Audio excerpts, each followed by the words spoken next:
बिस्मिल्लाहिर्रहमानिर्रहीम। Calculus and analytical geometry math 101 lecture number 9 limits. Actually अब basically हम जो टॉपिक हम डिस्कस करने जा रहे हैं वो लिमिट्स का है। लिमिट्स ये होते हैं कि कैलकुलस में अगर फॉर एग्जांपल अगर आपने कोई किसी एरिया के कोई प्रॉब्लम आपने फाइंड करनी हो या किसी टेंजेंट लाइन जो कर्व के ऊपर टेंजेंट हो उसकी अगर आपने प्रॉब्लम फाइंड करनी तो हमें लिमिट यूज़ करनी होगी। फॉर एग्जांपल हमें कहेंगे कि हमें इस हिस्से से इस हिस्से तक की प्रॉब्लम को हमने फाइंड आउट करना है, सो हमें उसके लिए लिमिट्स को यूज़ करना पड़ेगा। सो हम जैसे जैसे आगे जाएंगे आपको मज़ीद क्लियर करता जाऊँगा कि कैसे हमने ये प्रॉब्लम को फाइंड करना है, कैसे हमने लिमिट्स को यूज़ करना है। लेकिन उससे पहले आपको एक जो चीज़ आपके लिए नई यूज़ हो रही है वो टेंजेंट के बारे में आपको पता होना चाहिए कि ये टेंजेंट आपके पास क्या होती है। फॉर एग्जाम्पल किसी कर्व के ऊपर ये हमारे पास अगर एक कर्व है y = f(x), इसके किसी जस्ट एक पॉइंट के ऊपर से अगर आपके पास एक लाइन जा रही हो जो सिर्फ कर्व की एक पॉइंट को टच कर रही हो तो उससे हम टेंजेंट कहते हैं।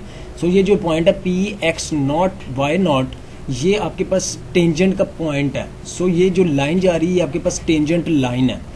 अब हम दूसरी बात है कि हम एरिया अगर हमने फाइंड करना है प्रॉब्लम का कि अगर हमारे फॉर एग्जांपल ये कर्व है, इस कर्व के अंडर ये हमारे पास इतने हिस्से में हमने प्रॉब्लम फाइंड करनी है कि हमारा इस हिस्से में क्या प्रॉब्लम है, तो हमें क्या करना होगा, हमें एक लिमिट यूज़ करनी पड़ेगी। हमें पता होना चाहिए कि हमने इस हिस्से से इस हिस्से तक प्रॉब्लम को फाइंड करना है। सो हम कहेंगे हमें जो प्रॉब्लम फाइंड करनी है वो ए से लेके बी तक को हमने जो प्रॉब्लम है उस चीज़ को हमने फाइंड करना है। एक तरीका तो ये आप टोटल ए से लेके बी तक हिस्से को आप टोटल इस हिस्से की आपको प्रॉब्लम जो उनसे फाइंड कर लें। या एक चीज़ ये अगर फॉर एग्जांपल ये अगर आपका ये एरिया काफ़ी ज़्यादा बड़ा है और आप इसे इतने कुछ ज़्यादा एरिया को आप सॉल्व नहीं कर सकते तो आप इसे छोटे छोटे पार्ट्स में आप डिवाइड कर दें। सो ये होगा कि आप फिर हर छोटे पार्ट की लिमिट आप डिफाइन करें, ठीक है, हर छोटे पार्ट का आप एरिया फाइंड करें। जब आप सारे छोटे पार्ट्स का एरिया फाइंड कर लेंगे फिर आप उन सबको आपस में मर्ज कर लेंगे तो आप टोटल जो एरिया होगा आपका कर्व के अंडर आप उसके लिए आप उस हिस्से के एरिया को फाइंड कर सकेंगे, उसके प्रॉब्लम को आप फाइंड कर सकेंगे। अब फॉर एग्जांपल अगर अब आपको ये कुछ एग्जांपल्स हैं, अब यहाँ से हम देखते हैं कि इसमें हमारे पास टेंजेंट क्या है। अब ये देखिए सर्कल है एक हमारा, अब इसका एक पॉइंट है, ये लाइन जस्ट एक पॉइंट के ऊपर से एक पॉइंट को कट करके जा रही है तो इसका मतलब ये टेंजेंट है, क्योंकि जस्ट टेंजेंट क्या होगी, टेंजेंट लाइन वो लाइन होगी जो सिर्फ आपके एक पॉइंट को कट करके जा रही होगी। अब जिस तरह ये पॉइंट है हमारे पास, अब ये भी कर्व है हमारे पास, अब ये जा तो इधर से भी लाइन रही है लेकिन ये एक से ज़्यादा पॉइंट्स को आपस में टच करके जा रही है, इसलिए ये टेंजेंट लाइन नहीं होगी क्योंकि ये एक से ज़्यादा पॉइंट्स को टच करके जा रही है। और जिस तरह ये अब हमारे पास ये पैराबोला का ग्राफ है, हमारे पास ये नज़र आ रहा है, ये हमारे पास पैराबोला का ग्राफ है। ये भी जा तो एक, अब ये जो लाइन है हमारे पास एक पॉइंट को टच करके जा रही है लेकिन ये पॉइंट को जस्ट टच करके पास नहीं हो रही, ये उसके अंदर से पैराबोला के अंदर से पास हो रही है। सो ये भी हमारे पास टेंजेंट नहीं होगी। टेंजेंट जस्ट वो होगी जो एक पॉइंट को जस्ट सिर्फ कट करके आपकी जा रही हो। अगर एक या एक से ज़्यादा पॉइंट्स को कट करके जा रही होगी वो आपके पास टेंजेंट लाइन नहीं कहलाएगी। अब अगेन अगर आपने एरिया फाइंड करना है एज अ लिमिट, अगर आपने एरिया फाइंड करना है, फॉर एग्जांपल आपके पास ये कर्व है तो अब आपने सारे एरिया फाइंड करना है कि इस एरिया में क्या प्रॉब्लम है, या आपने किसी स्पेसिफिक रीज़न के लिए कोई अगर एरिया फाइंड करना है तो आप क्या करेंगे, ए पॉइंट से लेके बी पॉइंट तक का आप एरिया फाइंड कर लेंगे। एक तो आपके पास ये तरीका आप इस तरह फाइंड कर लें। लेकिन दूसरा तरीका आपके पास ये है कि अब ये एरिया कुछ बड़ा है, ठीक है, आप क्या करें, आप इसे स्मॉल रेक्टेंगुलर पार्ट्स में आप इसे डिवाइड कर दें। जब आप स्मॉल रेक्टेंगुलर पार्ट्स में डिवाइड करेंगे फिर आप क्या करेंगे, सबसे पहले इस हिस्से का आप एरिया फाइंड करेंगे, फिर आप इस हिस्से का फाइंड करेंगे, फिर इस हिस्से का, फिर इसका, फिर अप टू सो ऑन, मतलब ये तमाम हिस्सों का आप एरिया फाइंड करेंगे। बाद में एंड में आप इन सबको ऐड कर देंगे, ठीक है। यहाँ इससे ज़्यादा मजीद आप छोटे पार्ट्स में आप इसे डिवाइड कर सकते हैं, फिर आप इसे दोबारा ऐड कर सकते हैं। सो अगर अब हम एग्जाम्पल लें, फॉर एग्जाम्पल हमारे पास है f(x) = sin x / x। अब आप देखें कि जो यहाँ पे अगर हम x की जगह अगर हम 0 पुट करेंगे तो हमारा यहाँ पे जो सा f(x) जो सा वो डिफाइंड नहीं होगा, क्योंकि साइन हमारे पास जो 0 होता है वो 0 है। सो यहाँ पे हमारे पास x = 0 पे हमारा जो f(x) है मतलब फंक्शन है वो हमारे पास डिफाइंड नहीं होगा। अब x = 0 तक पहुंचने के लिए हमारे पास दो रास्ते हैं। फॉर एग्जांपल अगर हम एक राइट साइड से भी आ सकते हैं, मतलब प्लस वैल्यू की तरफ से भी हम 0 के करीब आ सकते हैं, और नेगेटिव वैल्यू से भी हम 0 के करीब आ सकते हैं। मतलब नेगेटिव वैल्यू से मीन नेगेटिव एक्स एक्सिस के जरिए हम 0 के करीब आ सकते हैं, मतलब -2 -1 और फिर हम 0 पे आ गए। सेम इस तरह पॉजिटिव वैल्यू के लिए +2 +1 फिर हम 0 के इक्वल आ गए। अब ये क्या है कि हम दोनों साइड से हम 0 के क्लोज आ सकते हैं। तो हम जो सबसे पहले हम क्या करेंगे, हम राइट साइड से 0 को अप्रोच करेंगे। मतलब राइट साइड से हम जीरो के करीब हम लिमिट लेंगे। फॉर एग्जांपल हम लिमिट लेंगे x approaches zero positive zero plus, मतलब हम राइट साइड से अब ले रहे हैं कि हम राइट साइड से एक्स के जीरो के इक्वल जीरो के करीब हम पहुंच रहे हैं। सेम इसी तरह हम लेंगे लेफ्ट साइड से लेंगे कि हम नेगेटिव साइड से हम जीरो के करीब पहुंच रहे हैं, हम कहेंगे X approaches to zero negative. अब फॉर एग्जांपल अगर इन दोनों की वैल्यू मतलब पॉजिटिव और जीरो नेगेटिव अगर ये दोनों की वैल्यू आपस में इक्वल आ जाए तो हम कहेंगे कि हमारे पास लिमिट एग्जिस्ट कर रही है। अगर इन दोनों की वैल्यूज हमारे पास इक्वल नहीं आती तो हम ये कहेंगे हमारे पास limit does not exist. For example ये हमारे पास एक टेबल है, इसमें हमारे पास एक्स की डिफरेंट वैल्यूज हैं और इधर हमारे पास function F of X is equal to sine X divided by X. अब सबसे पहले हमारे पास वैल्यू है एक्स की 1, हम पॉजिटिव साइड से आ रहे हैं, हम प्लस पॉजिटिव एक्स एक्सिस की तरफ से आ रहे हैं, जीरो की तरफ अप्रोच करेंगे। पहले हमारे पास 1 होगी तो हमारी सम वैल्यू कुछ 0.84 वैल्यू आ रही है हमारे पास, लेकिन जैसे ही हम जीरो के और करीब जाएंगे 0.8 आएंगे, हमारी वैल्यू 0.89 होगी। जैसे ही फिर हम जीरो के करीब जाते जाते 0.2 पे पहुंचे हमारी 0.99 होगी, और जब बिल्कुल हम जीरो के करीब पहुंच गए 0.01 तो ऑलमोस्ट हमारी वैल्यू तकरीबन 1 के करीब होगी। सेम इसी तरह अब हम लेफ्ट साइड से आते हैं, मतलब नेगेटिव एक्स एक्सिस से आते हैं, हम दोबारा जीरो के इक्वल जाते हैं, हम -1 से जीरो की तरफ जाएंगे। सबसे पहले हम -1 लेते हैं तो हमारी वैल्यू है 0.84, हम फिर उसके बाद -0.8 लेंगे, फिर हमारी वैल्यू आई 0.89 आई। मतलब आप देखें वैल्यूज आपकी बढ़ती जा रही है, और बढ़ती कहाँ जा रही है, मतलब 1 के करीब जाती जा रही है। हम जैसे ही -0.2 लेंगे हमारी 0.99 होगी, फिर उसके बाद -0.01 लेंगे तो हमारी वैल्यू 0.99, मतलब दोबारा अब तकरीबन ऑलमोस्ट हमारी वैल्यू 1 होगी। मतलब जब हम पॉजिटिव साइड से आए हमारी जैसे जीरो के हम बहुत करीब पहुंच गए, हमारी वैल्यू तब भी 1 होगी थी ऑलमोस्ट, और जैसे ही हम नेगेटिव एक्स एक्सिस की तरफ से हमारी वैल्यूज जो सी है दोबारा 1 के करीब होगी। इसका मतलब क्या है, इसका मतलब यह है कि हम लेफ्ट साइड से और नेगेटिव साइड से हमारी वैल्यूज दोनों की आपस में बराबर आ रही हैं, तो हम कह सकेंगे कि हमारे पास लिमिट एग्जिस्ट करती है। क्यों? अब आप देखें जैसे ही आप जीरो के करीब पहुंचे 0.01 पे और इधर से नेगेटिव 0.01 के करीब पहुंचे, दोनों की वैल्यूज आपके पास सेम है। मतलब जैसे आप जीरो के और जितना करीब जाते हैं आपकी वैल्यूज सेम आ रही हैं। मतलब इसका है कि आपकी दोनों लिमिट्स मतलब left hand side right hand side या आप कह सकते हैं प्लस वाली साइड और नेगेटिव वाली साइड दोनों आपस में इक्वल हैं, तो आपकी लिमिट एग्जिस्ट करेगी। सेम चीज ये देखें, हम जब जीरो को प्लस वाली साइड से अप्रोच कर रहे हैं हमारा आंसर 1 आ रहा है, जीरो को नेगेटिव वाली साइड से अप्रोच कर हमारा आंसर 1 आ रहा है। सो अब हम जो बोथ हमारी लेफ्ट हैंड और राइट हैंड साइड की जो लिमिट्स हैं आपस में मैच कर रही हैं, तो हम कहेंगे अब एक्स अप्रोचेज टू जीरो, या ना कि ये हम कहेंगे X approaches to zero plus या जीरो नेगेटिव, हम कहेंगे अब एक्स अप्रोचेज टू जीरो, जो इसका और इसका आंसर आएगा 1, क्योंकि हमारे पास लिमिट एग्जिस्ट कर चुकी है। ये तो हमें पता लग गया कि हमारी लिमिट कब एग्जिस्ट करती है। अब ये भी है कि हमारी लिमिट कब एग्जिस्ट नहीं करेगी, मतलब जब हम कहें लिमिट डज नॉट एग्जिस्ट, तो वो दो टाइम पे हमारी जो लिमिट जो से एग्जिस्ट नहीं करती।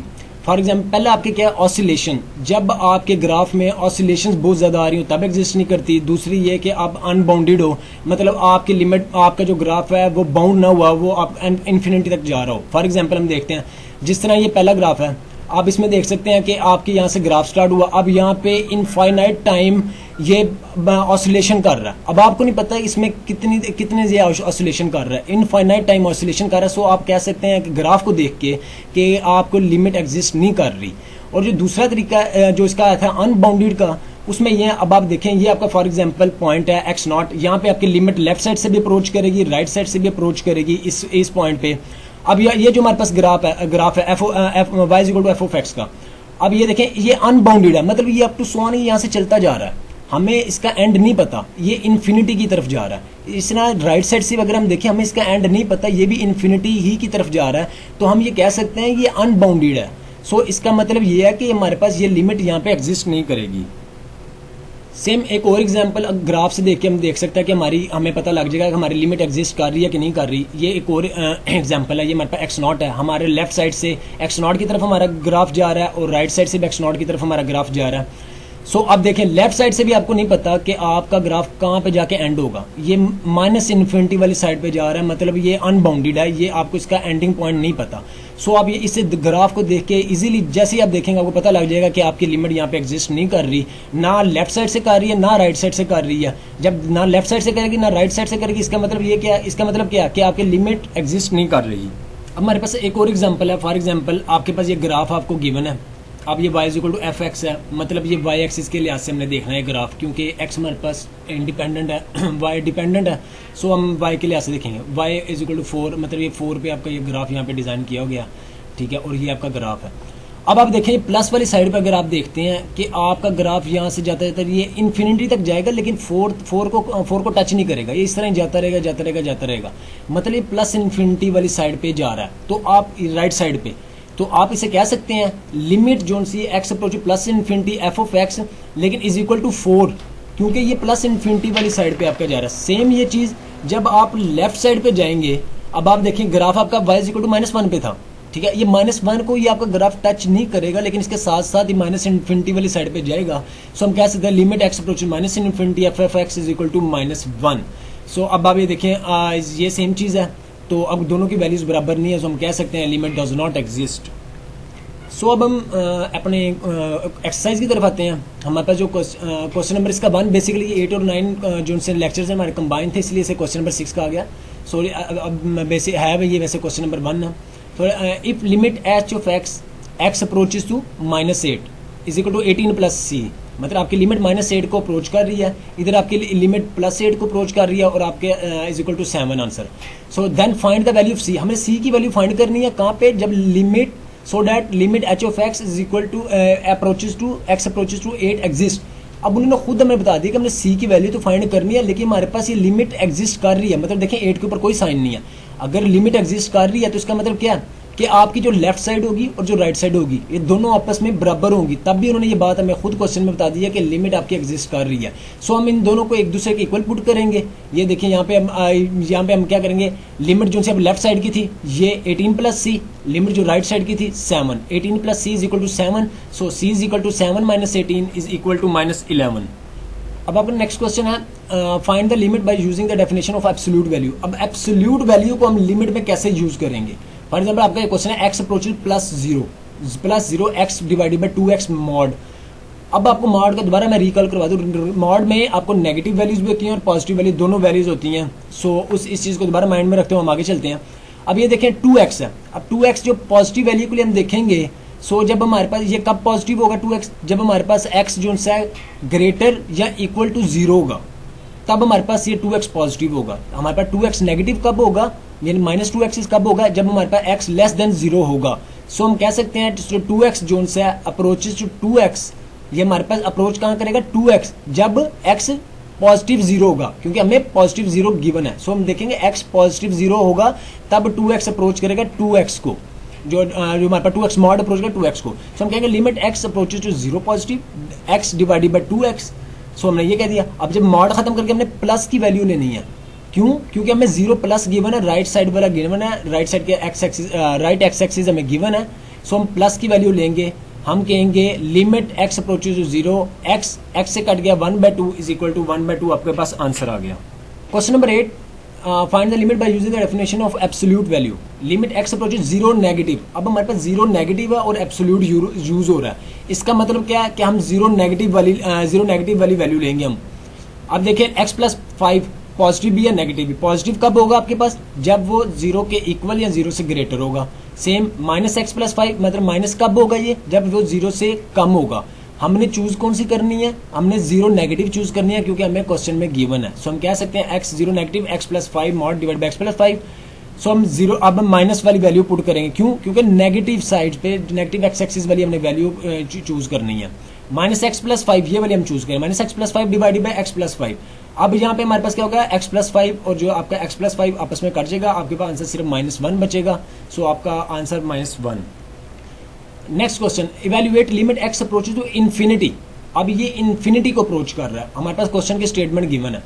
अब आप देखें, अगर जहाँ पे x की वैल्यू आ रही है, इसका मतलब यही है कि वहाँ पे आप इन्फिनिटी पुट करें।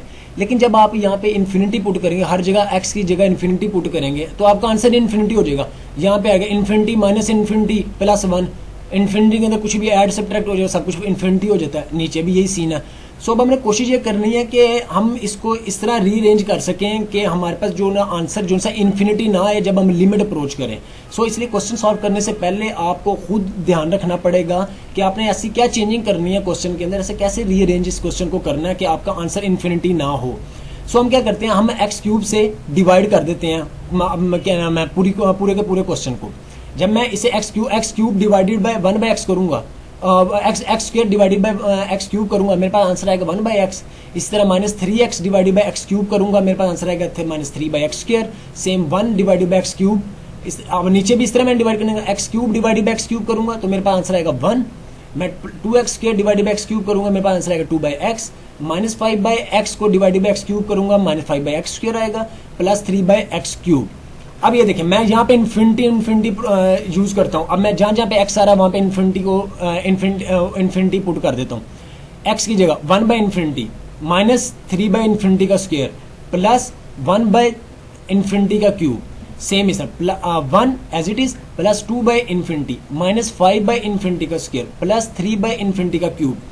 1/∞, आपको पता आंसर 0 होता है। समथिंग डिवाइडेड बाय इन्फिनिटी हमेशा आंसर 0। सो ऊपर आपका सबका सब आंसर क्या होगा, 0 divided by 1 plus something divided by 0 infinity, 1 plus 0 हो जाएगा आपका आंसर। सो ऊपर 0 था, नीचे 1 प्लस 0, 0 डिवाइडेड बाय 1, आपका आंसर क्या आ गया, 0। सेम अब क्वेश्चन वही है कि अब z पे आगे, पहले हम x के लिहाज से देख रहे थे, अब हम z के लिहाज से देख रहे हैं। अब दोबारा लिमिट हमारी इन्फिनिटी को अप्रोच कर रही है। अब देखिए, मैं डायरेक्ट जब इधर दोबारा लिमिट अप्रोच करूंगा तो मेरा दोबारा आंसर इन्फिनिटी हो जाएगा। सो मैंने रीरेंज अपने आप को इस क्वेश्चन को करना है। या डिफरेंट क्वेश्चन अगर आए तो आपको अपने लिहाज से देखना पड़ेगा आपने इस क्वेश्चन को रीरेंज कैसे करना है, क्योंकि जैसे ही आप इसे रीरेंज इसमें डायरेक्ट इन्फिनिटी अप्रोच करेंगे, पुट करेंगे, आपका आंसर इन्फिनिटी हो जाएगा। इसलिए आपको रीरेंज सबसे पहले करना पड़ेगा आपको क्वेश्चन को, क्योंकि आपका आंसर इन्फिनिटी ना हो। सो हम क्या करेंगे, हम z क्यूब से सबसे पहले डिवाइड करेंगे। मैं पूरी की पूरी इक्वेशन को आपने z क्यूब से डिवाइड किया तो आपके पास ये इक्वेशन बन गई। अब जहां जहां पे z आ रहा है मैं वहां पे इन्फिनिटी पुट करूंगा। अब देखें, मैं यहाँ पे सारी पूरी इक्वेशन में जहां जहां पे z था वहां इन्फिनिटी पुट किया, फिर वही चीज समथिंग डिवाइडेड बाय इन्फिनिटी, आपके पास आंसर 0 होता है। सो 1 प्लस 0 डिवाइडेड बाय 1/∞, ये भी 0, सब कुछ 0 हो जाएगा आपका। तो 1 डिवाइडेड बाय 0 आपका आंसर इन्फिनिटी होता है, क्योंकि कुछ अगर आपका डिनोमिनेटर में 0 आ रहा है तो आपका आंसर इन्फिनिटी होता है।